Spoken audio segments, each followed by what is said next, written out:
Mark Zuckerberg, who's the CEO of Facebook, is on the record saying something like the following. He says that the world's 500 million richest people have way more wealth than the remaining 6 billion combined. You solve that by getting everyone online. So his claim is that inequality can be addressed through spreading more of the internet.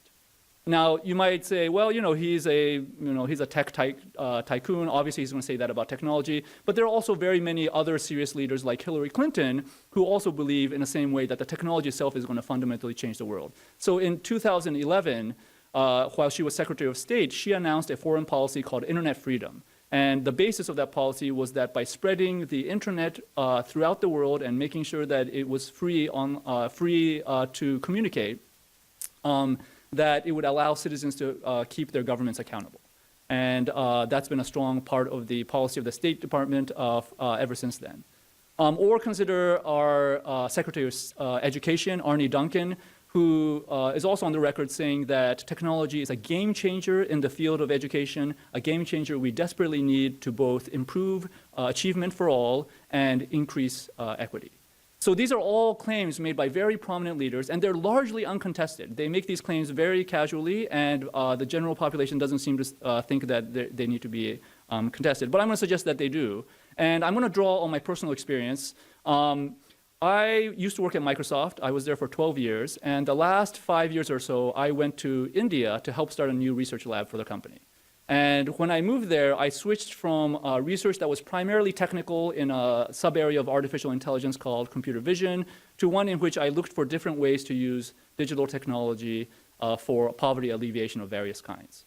Now, India is a very unique place. On the one hand, it's a thriving IT sector.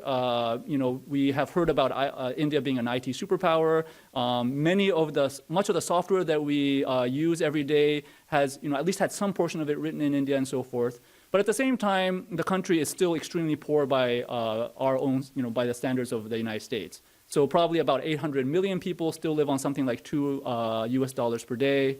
And they get their livelihood in some way connected to agriculture, subsistence agriculture.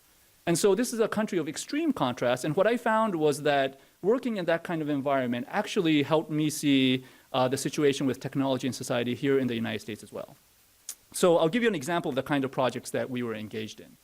At one point, we worked with a sugarcane cooperative that had set up, through a government grant, a network of computers that were initially meant to be internet connected. And what they wanted was to provide agricultural information to the farmers, healthcare through telemedicine, distance learning, and education for the kids in those villages.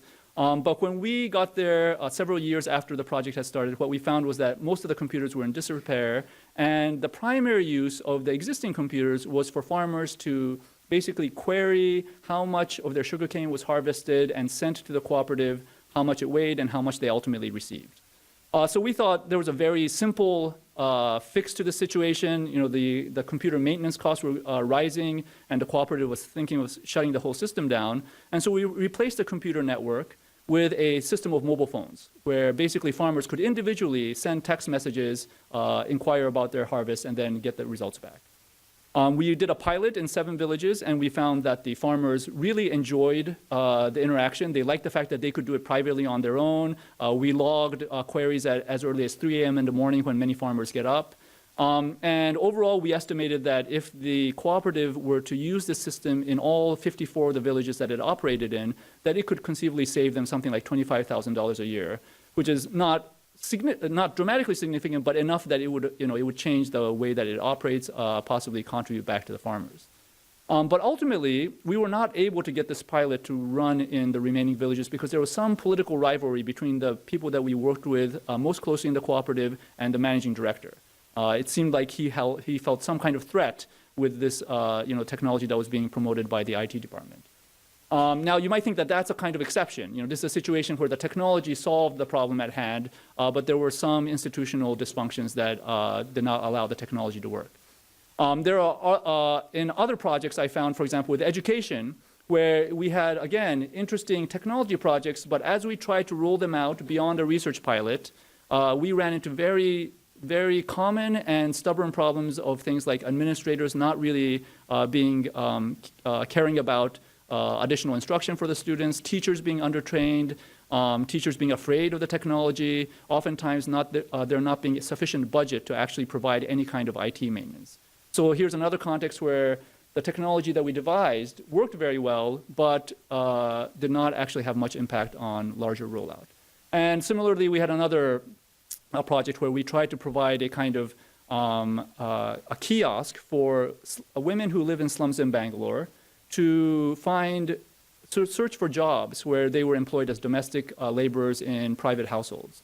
And we set up basically a terminal in which the system was designed to be without any text so that the women who were non-literate could still navigate the UI. And again, in research pilots, we were able to show that the women could navigate the UI, find jobs, and so forth. But we eventually found that actually getting the employers to sign up on this particular system and then providing the kind of training that many of the women needed to qualify for those jobs was ultimately a much bigger task. So here again, we had a working technology that addressed a particular kind of problem, but it didn't handle the end-to-end issues at hand. In fact, we found that the technology maybe solved, at most 10% of the larger issues.